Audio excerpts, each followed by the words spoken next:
कहानी के शुरुआत में हमें एक गाड़ी को रोड पर जाते हुए दिखाया जाता है। उसी गाड़ी में एशली नाम की लड़की को भी दिखाया जाता है। असल में एशली अपने हस्बैंड के पास जा रही होती है क्योंकि पिछले 1 साल से उसका हस्बैंड किसी वजह से जेल में कैद था, लेकिन आज उसका हस्बैंड जेल से आजाद होने वाला था और इसीलिए एशली उसे पिक करने के लिए जा रही थी। जिसके बाद एशली का हस्बैंड जेल से बाहर आ जाता है जिसका नाम मैक्स था। फिर वो दोनों अपने गाड़ी में बैठकर अपने घर की तरफ निकल लेते हैं। रास्ते में जाते समय मैक्स अपनी पत्नी एशली से अपने बेटे के बारे में पूछता है कि मेरा बेटा कैसा है, जिस पर एशली कहती है कि वो बिल्कुल ठीक है और अब वो तो स्कूल भी जाने लग गया है। आगे जाते समय वे दोनों एक गैस स्टेशन पर रुकते हैं। यहाँ पर एशली अपने गाड़ी में फ्यूल भरने लग जाती है जबकि मैक्स करीब के ही एक शॉप पर चला जाता है, जिस शॉप में एक पुलिस ऑफिसर शॉपकीपर से किसी की मिसिंग के बारे में पूछ रहा था। पुलिस ऑफिसर की बात को सुनकर शॉपकीपर कहता है कि मुझे ऐसा लगता है कि इसे बिगफुट ले गया।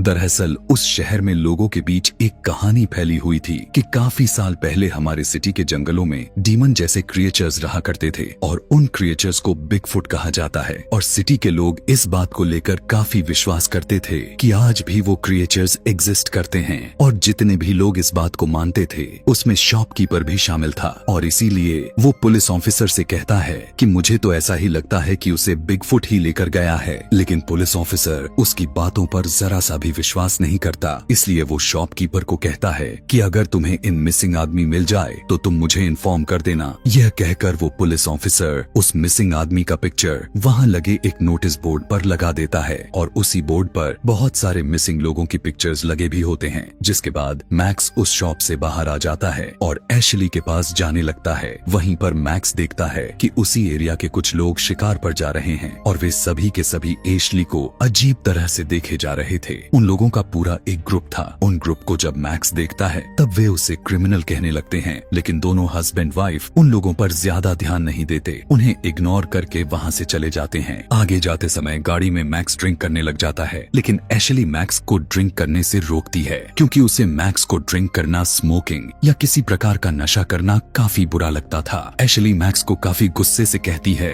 कि अभी जेल से आए हुए तुम्हें कितनी देर हुई है कि तुम नशा करना शुरू कर दी। इन दोनों की इस बात को लेकर बहस हो जाती है। वे दोनों बहस करने में इतना ज्यादा बिजी हो जाते हैं कि उनके गाड़ी के आगे एक आदमी आ जाता है कि तभी ये उस आदमी को अपने गाड़ी से जोर से हिट करते हैं। दोनों अपने गाड़ी से उतरकर उस आदमी को चेक करने के लिए उसके पास जाने लगते हैं। तब वो देखते हैं कि वो आदमी इस एक्सीडेंट के वजह से बहुत ज्यादा इंजर्ड हो चुका था। उसकी हालत काफी बुरी तरह से खराब हो चुकी थी। उसकी दोनों टांगे उसके बॉडी से कटकर अलग हो चुके होते हैं और उसके बॉडी पर काफी गहरे चोट के निशान हो गए थे। उसे देखकर ऐसा लग रहा था कि किसी जंगली जानवर ने उस पर अटैक किया हो। उस आदमी की ऐसी हालत को देखकर दोनों सोचने लग जाते हैं कि शायद ये मर चुका है, लेकिन तभी अचानक से वो आदमी मूव करने लगता है। एशली पुलिस को कॉल करने के लिए दौड़कर अपनी गाड़ी के पास जाती है, लेकिन मैक्स उसे ऐसा करने यानी कि पुलिस को कॉल करने से मना करता है क्योंकि अभी थोड़ी ही देर पहले तो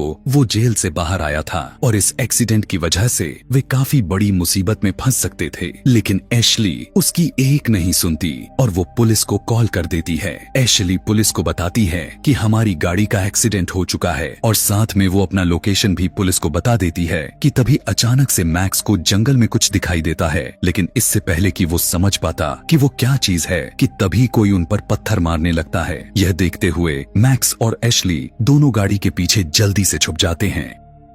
लेकिन जब दोबारा देखने के लिए मैक्स अपना सिर को बाहर की तरफ लाता है तभी एक पत्थर आकर जोर से मैक्स के सिर पर लग जाता है, जिससे मैक्स वहां से सीधा खाई में चला जाता है और जाकर एक रिवर में गिर जाता है। यह देखकर एशली उसकी हेल्प करने के लिए उसके पास जाती है, लेकिन वो देखती है कि मैक्स तो बेहोश हो गया है। तब एशली मैक्स को बचाने के लिए जल्दी से रिवर में कूद जाती है, लेकिन पानी की लहरें काफी तेज थीं, इसीलिए दोनों आगे की तरफ चले जाते हैं। कुछ दूर जाने के बाद एशली मैक्स को लेकर पानी से बाहर आ जाती है कि तभी वो देखती है कि मैक्स बेहोश हो चुका था। इसलिए एशली इमरजेंसी प्रोसीजर के जरिए मैक्स को होश में लाने की कोशिश करने लगती है। काफी कोशिश करने के बाद मैक्स होश में भी आ जाता है। अब क्योंकि पानी काफी ज्यादा ठंड होने के कारण दोनों काफी जम चुके थे, जिसकी वजह से उन्हें सर्दी लगने लगती है। दूसरी तरफ हम देखते हैं कि जहाँ पर उस आदमी का एक्सीडेंट हुआ था वहाँ पर एक डीमन जैसा क्रिएचर जंगल से निकलकर बाहर आता है, जिसके बाद वो उन लोगों की गाड़ी को धकेलकर रिवर में फेंक देता है और जिस आदमी का एक्सीडेंट हुआ था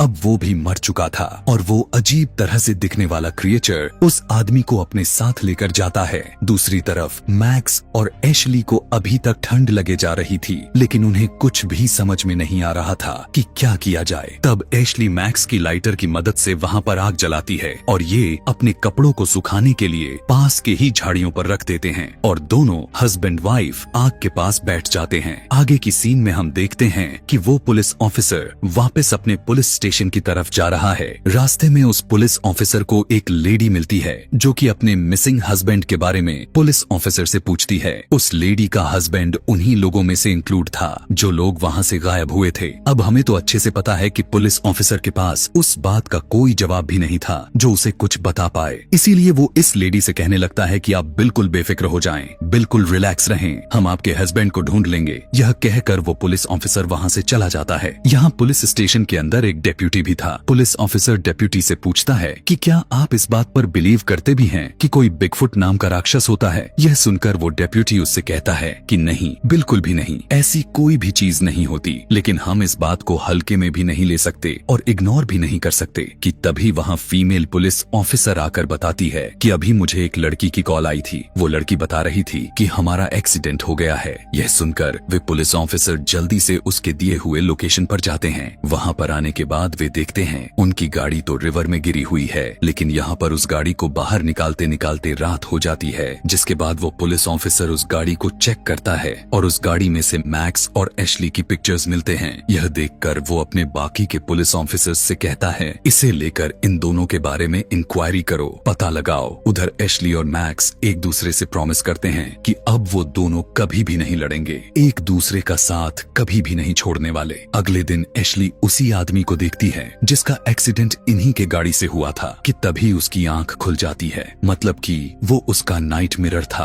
कि तभी उन्हें पता चलता है कि जहाँ पर उन्होंने अपने कपड़े सुखाने के लिए रखे थे वहाँ से एशली के कपड़े गायब थे। यह देखते हुए मैक्स अपने कपड़े निकालकर एशली को दे देता है, जिसके बाद अब वो रिवर को ही फॉलो करने का डिसीजन लेते हैं। लेकिन थोड़ी दूर जाने का बाद उन्हें रियलाइज होता है कि आगे कोई भी रास्ता नहीं है, इसीलिए आगे बढ़ने के लिए जंगल के अंदर से ही जाने लगते हैं। लेकिन तभी हम देखते हैं कोई इनका काफी देर से पीछा कर रहा था और जो इनको फॉलो कर रहा था उसमें एक एबिलिटी थी कि वो खुद को उस जंगलों में छुपा सकता था और वो खुद को इस कदर छुपाता था कि उसे ढूंढ पाना इम्पॉसिबल था। इसीलिए वो इनके इतना करीब होने के बावजूद भी ये दोनों उसे नहीं देख पा रहे थे और ये वही डीमन क्रिएचर था जिसे लोग बिगफुट कहते थे। कि तभी अचानक से इन्हें कुछ गोली चलने की आवाज सुनाई देती है, लेकिन चेक करने पर इन्हें पता चलता है कि उसी जंगल में वो लोग हैं जो शिकार करने के लिए आए थे और ये वही लोग हैं जो इन्हें गैस स्टेशन पर भी मिले थे। अब इन्हें लगता है कि शायद वे सभी हमारी हेल्प कर दें, इसीलिए उन लोगों के पास जाने का डिसीजन लेते हैं। अब यहाँ पर मैक्स एशली को उन लोगों के नजरों से छुपे रहने के लिए उससे बोलता है और उनसे मदद मांगने के लिए मैक्स उन लोगों के पास जाता है और जब वो लोग मैक्स को देखते हैं तब वे सभी उस पर हंसने लग जाते हैं। मैक्स उन लोगों को काफी समझाने की कोशिश करता है कि प्लीज मुझे फोन दे दीजिए ताकि मैं हेल्प के लिए किसी को कॉल कर सकूं। वहीं पर उन लोगों के ग्रुप का एक लीडर भी मौजूद था जिसका नाम बीडी था। बीडी मैक्स को कहता है कि हमारे पास तो कोई फोन नहीं है क्योंकि जंगल में सिग्नल्स नहीं आते, इसीलिए हम कोई मोबाइल नहीं लाए, लेकिन बीडी के पास एक रेडियो होता है। जिसे देखकर मैक्स कहता है कि आप मुझे अपना रेडियो ही दे दीजिए, लेकिन बीडी उसे देने से इनकार कर देता है। और जब मैक्स बीडी से यह पूछता है कि प्लीज मेन रोड का रास्ता ही बता दीजिए, तब वो मैक्स को यह भी नहीं बताता एशली जो कि इन लोगों से बचने के लिए छुपी हुई थी। कि तभी अचानक से उसके पीछे बिगफुट आ जाता है और बिगफुट एशली का बाल काट कर ले जाता है। लेकिन जब एशली पीछे मुड़कर देखती है तब वहाँ पर कोई भी नहीं होता। एशली डर कर अब भागकर मैक्स के पास आ जाती है और जब वे ग्रुप एशली को उस हालत में देखते हैं तो वे सभी उस पर हंसने लगते हैं, उसका मजाक बनाने लगते हैं। लेकिन यह देखते हुए बीडी अपने ग्रुप के लोगों को चुप रहने के लिए बोलता है और उन दोनों हस्बैंड वाइफ की हेल्प करने के लिए मान जाता है। वो मैक्स और एशली दोनों को कपड़े देता है, जिसके बाद वे सभी वहाँ से जाने लगते हैं। इसके बाद आगे हम देखते हैं पुलिस ऑफिसर को, जो एशली और मैक्स के बारे में सब कुछ पता लगवा चुके थे, लेकिन अभी तक पुलिस ऑफिसर को यह बात बिल्कुल भी समझ में नहीं आ रही थी कि आखिर वो लोग गए कहाँ पर, उनके रास्ते में क्या हुआ होगा, क्योंकि इंक्वायरी में यह बात पता चला था कि उनकी गाड़ी को किसी ने धक्का लगाकर रिवर में फेंका था। यहाँ पर अब डिप्यूटी को बिगफुट की कहानी पर यकीन होने लगा था। उसका कहना होता है कि कहीं ये सब बिगफुट ने तो नहीं किया, लेकिन पुलिस ऑफिसर इस बात पर यकीन करने से मना कर देता है। उसका मानना यह होता है कि आज के टाइम में कोई भी बिगफुट या कोई भी इस तरह का क्रिएचर्स नहीं होते। यहाँ पर जंगल में एशली और मैक्स उन लोगों के साथ जा रहे थे, लेकिन कुछ दूर जाने के बाद बीडी फिर से उन दोनों का मजाक बनाने लग जाता है और एशली के बारे में गलत गलत शब्दों का प्रयोग करने लग जाता है। अपनी बीवी के बारे में यह सब सुनकर मैक्स को बीडी पर काफी गुस्सा आता है, लेकिन बीडी के ग्रुप के लोग ज्यादा थे, इसीलिए मैक्स कुछ नहीं कर पा रहा था। यहाँ पर हम देखते हैं कि इन ग्रुप के दो लोग उनसे अलग हो जाते हैं। उन दोनों में से एक को ट्री के पीछे कुछ अजीब सा नजर आता है और वो था बिगफुट। अब क्योंकि बिगफुट खुद को जंगल में छुपाया हुआ था, इसीलिए वो उस आदमी को नजर नहीं आ रहा था कि तभी अचानक से एक तीर आकर उस आदमी के गले से आर पार हो जाती है और वो आदमी वहीं पर मर जाता है। उस आदमी का दूसरा साथी जब वापस आकर देखता है कि उसका साथी तो मर चुका है, अभी वो यह सब देखकर सोच ही रहा था कि तभी एक और तीर आकर उसके भी गले से आर पार हो जाती है और अब तीर लगने की वजह से ना तो वो बोल सकता था और ना ही हेल्प के लिए चिल्ला सकता था, इसलिए बिगफुट उसके सामने आ जाता है।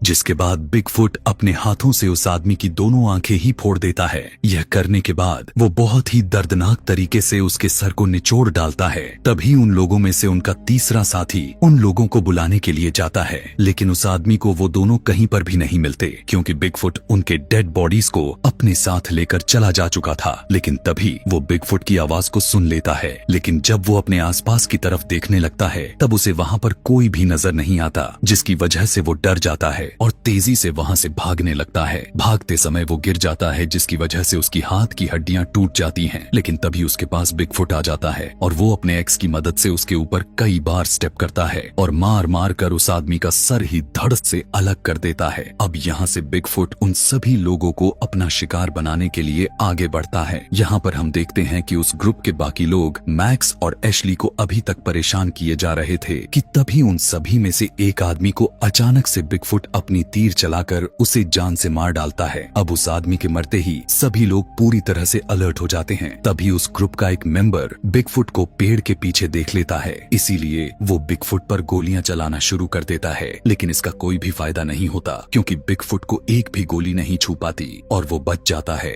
लेकिन उस आदमी के अलावा उस ग्रुप के बाकी लोगों को बिगफुट कहीं भी नजर नहीं आ रहा था, इसीलिए उन्हें बिल्कुल भी समझ में नहीं आ रहा था कि हमारा साथी आखिर गोलियां किस चीज पर चला रहा है। लेकिन तभी वो बिगफुट को मारते समय वो आदमी अपने ही ग्रुप के एक आदमी को शूट करके मार देता है और इसी बीच मैक्स को भी कुछ गोली लग जाती है, जिससे वो नीचे गिरकर बेहोश हो जाता है। जिस आदमी को बिगफुट दिखाई दे रहा था, जो उस पर गोलियां चला रहा था, अब उसकी गन की गोलियां खत्म हो चुकी थी, इसीलिए उसके पास बिगफुट आकर उसका गला ही काट देता है। इसके बाद बिगफुट एशली की तरफ बढ़ता है। यह देखकर उससे बचते हुए एक जगह पर छुप जाती है, जहाँ पर पहले से एक आदमी छुपा हुआ था। लेकिन बिगफुट उन लोगों को वहाँ पर देख लेता है और वो वहाँ पर आकर उस आदमी को पकड़ लेता है, जिसके बाद बिगफुट उस आदमी का मुंह ही बीच से फाड़ देता है और उस आदमी को मारने के लिए वहीं पर उसी हालत में छोड़कर चला जाता है। अब इस मौके का फायदा उठाते हुए एशली वहाँ से भागने लग जाती है, लेकिन बिगफुट एशली पर तीर चलाकर उसे नीचे गिरा देता है, जिसके बाद बिगफुट एशली को पकड़ लेता है और वो उसे उठाकर उसी जगह पर लेकर आता है जहाँ पर मैक्स बेहोश पड़ा था। और अब मैक्स को मारने के लिए बिगफुट आगे की तरफ बढ़ता है, लेकिन जब बिगफुट एशली की तरफ देखता है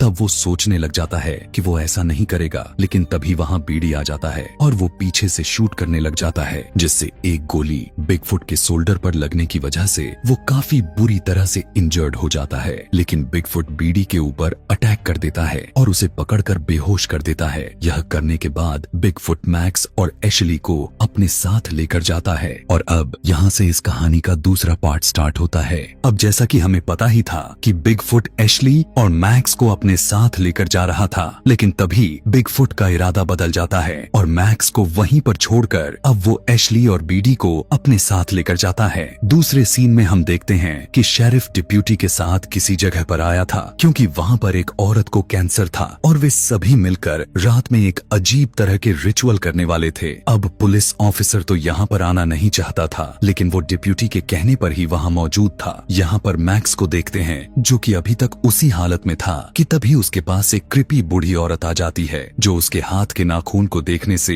एकदम से विच जैसा ही लग रही थी। जब उस बूढ़ी औरत को रियलाइज होता है कि मैक्स अभी जिंदा है तो वो उसे अपने साथ अपने घर लेकर जाती है। उस बूढ़ी औरत का घर जंगल के बीचों बीच था। यहाँ पर हम उसके घर में अजीब अजीब तरह की चीजें देखते हैं, जहाँ पर बहुत सारे हड्डियां थी, स्पाइडर्स भी थे, इवन छोटे छोटे जानवरों को बॉटल्स में कैद करके रखी हुई थी। जिसके बाद अब वो बूढ़ी औरत मैक्स का एक डोमेस्टिक ट्रीटमेंट करती है। वो सबसे पहले मैक्स के बॉडी से सारे के सारे बुलेट्स को बाहर निकाल देती है, फिर वो कोई अजीब जैसा कुछ खाकर मैक्स के जख्मों पर थूक देती है। जिसके बाद वो एक मिक्सचर को मैक्स के जख्मों पर लगाती है। यह करने के बाद वो मैक्स के जख्मों पे स्टिचेस लगा देती है। यहाँ पर हम एशली को देखते हैं। जब उसे होश आता है तब वो खुद को बिगफुट के केव में बंधा हुआ पाती है। वहीं पर उसे अपने साथ बीडी भी नजर आता है। इसके अलावा वहाँ पर बहुत सारे स्केलेटन्स और बीडी के ग्रुप के लोग भी थे कि तभी वहाँ पर बिगफुट भी आ जाता है और वो अपने एक बड़े से नाइफ से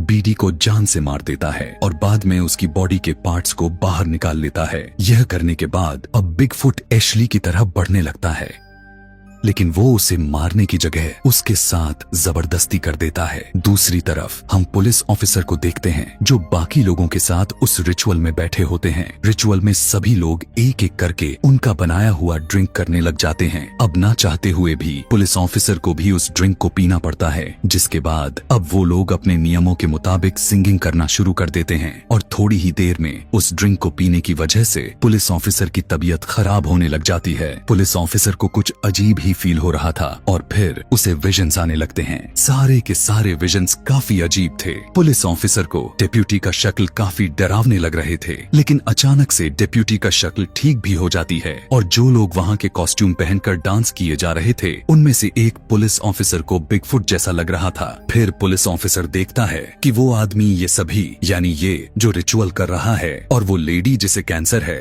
उसे जमीन पर लेटाकर उसके पेट को बीच से ही फाड़ देता है और उसका कैंसर ठीक कर देता है। लेकिन हैरान कर देने वाली बात यह थी कि उस लेडी को जरा सा भी पेन नहीं हो रहा था। लेकिन अब पुलिस ऑफिसर इन अजीब विजन से तंग आ गया था और उसे काफी ज्यादा पसीने होने लग गए थे, इसीलिए वो वहाँ से बाहर आ जाता है। अगले दिन जंगल में जब मैक्स को होश आता है तब उसके सामने पुलिस ऑफिसर बैठा हुआ दिखाई देता है। मैक्स पुलिस ऑफिसर से एशली के बारे में पूछने लगता है कि मेरी वाइफ कहाँ पर है। यहाँ पर वो पुलिस ऑफिसर जो पहले बिगफुट की कहानी पर यकीन नहीं करता था, अब उसे सारी बात समझ में आ चुकी थी, इसीलिए अब वो मैक्स को समझाने लगता है। पुलिस ऑफिसर मैक्स को बताता है कि आज भी हमारे जंगलों में एक डीमन जैसा क्रिएचर रहता है और इस क्रिएचर को हम बिगफुट कहते हैं। और अब पुलिस ऑफिसर उसे बताता है कि आखिर ये बिगफुट है कौन। वो उससे कहता है कि ये डीमन क्रिएचर हमारे कबीले के पुराने लीडर हैं और ये एक जमाने में हमारे भी लीडर हुआ करते थे, लेकिन अब उनके शॉल बिगफुट के रूप में आकर हमें डरा रही है।